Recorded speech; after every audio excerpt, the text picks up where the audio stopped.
Bonjour! Wanted to come and do one more video for this chapter. I'm on page 107 of your textbook talking about adjectives here. I thought I would go through these because I know this can be a little bit tricky and sort of confusing sometimes. So I thought I would just sort of go through the book and help you to maybe understand a little bit better what they're trying to explain to you. So adjectives in French are a little bit different. If you notice when we speak in English, I will say something like, I see the blue car. And so I have my word car, I have my adjective describing it and saying blue, and it comes before. And in French, there are some adjectives that do come before, and we'll get to those. But a lot of adjectives will come after. And so that's what we're going to look at here, is where they are placed and how they are spelled, because of course spelling changes. So first we have some regular adjectives here, like grand, joli, mauvais, petit, et vrai. And you notice that we have the masculine form without the E and the feminine form with the E. That's pretty straightforward. Then we have a whole list of several that are irregular. And we're going to look at those. First, they list masculine forms like ancien, beau, bon, cher, dernier, faux, gentil, grosse, gros, long, nouveau, premier, vieux. And then, of course, the feminine, and that's where it becomes a little more irregular. You don't just add an E to these. So instead of just ancien, we're going to have ancienne. Instead of beau, we're going to have belle. Instead of bon, we're going to have bonne. Instead of cher, we're going to notice we add an accent mark and also an E to that. Cher, cher. Pronunciation doesn't change. Dernier, dernière, faux, fausse. Gentil, gentil. You don't really hear the difference in pronunciation, but the spelling is certainly different, adding that L and that E. Gros and grosse. Long and longue. Excuse me, nouveau, nouvelle. So masculine, feminine. Premier, première. Vieux, vieille. So again, the irregular part comes mainly in the pronunciation of them. And then finally, we have a column here where it's identical. Whether it's masculine or feminine, these words don't change. Autre, chaque, jeune, and pauvre. Those are always the same. So now that we can see kind of how to spell these different ones, some that just add E, some that you have to memorize because they're just irregular, then we're going to notice they give us some examples of where we put them. Marie s'habite une petite chambre. So petite in this case is going to go in front. Les jeunes étudiants aiment bien le cinéma. C'est une bonne idée. It's a good idea. And it says certain short and commonly used adjectives usually precede the nouns they modify. Then they're going to show us a few more.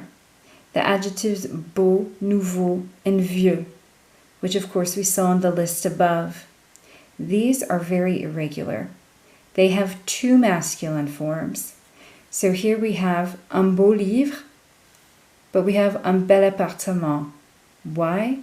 Because we have a vowel. And it's for pronunciation's sake. Feminine, we have our belle voiture, which we saw on our list above. And then we have nouveau, un nouveau livre, un nouvel appartement. So they're both masculine, but the appartement is going to force me then to use nouvelle masculine form because it has that vowel there. And then we have une nouvelle voiture. And then vieux is very similar. Un vieux livre, un vieil appartement, une vieille voiture. So again, for pronunciation's sake, we're going to see another masculine form. So those are just those three. There aren't more than those. And then, of course, here's some plural. So with our masculine beau, we're adding an X. Nouveau, we're adding an X. And then our vieux, that remains the same. And then with feminine, we're going to see that we're adding S's there. Now, if we flip over to the next page, we're going to see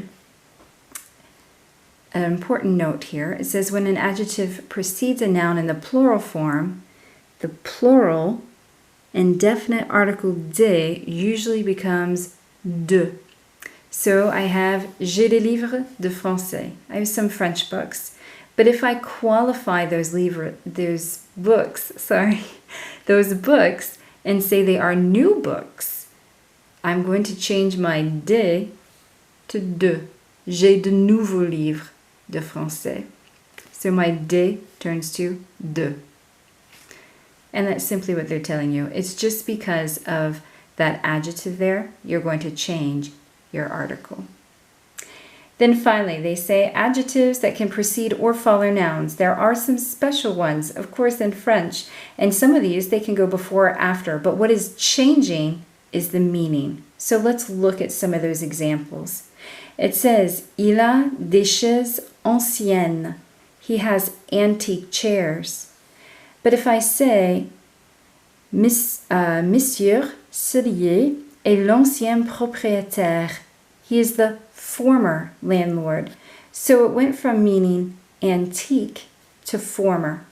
And that's simply because here it was chaise first and then my adjective. And here it was adjective and then my noun, landlord. Let's look at another one. C'est un smartphone très cher. It's a very expensive smartphone. So I have smartphone first and then I have expensive. But then I can say, ma chère amie, my dear friend. And so that's going to go in front. So it changed from expensive to dear. A couple of other ones. C'est un homme très grand. Okay, he's very tall. C'est un très grand homme. He's a great man. So it went from being tall to being great. Finally, if we look at pauvre, les étudiants pauvres reçoivent une bourse de l'État.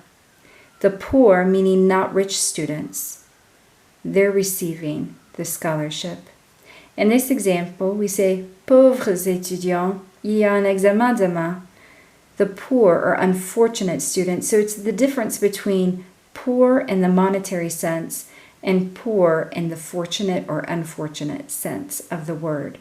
So those are just four that you'll want to kind of memorize and keep in mind. Now sometimes, of course, if we're really describing something, we're going to use more than one adjective. And when we use more than one adjective with a noun, the adjective precedes or follows it just as if it was being used all by itself. So c'est une petite femme blonde.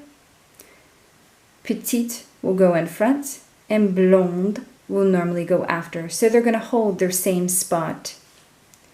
J'ai de bons livres français. Bon usually goes in front.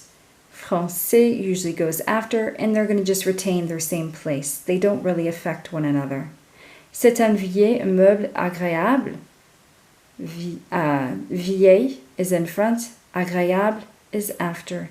Their normal placement. So there's not really a change where they affect one or the other, even if you are using more than one.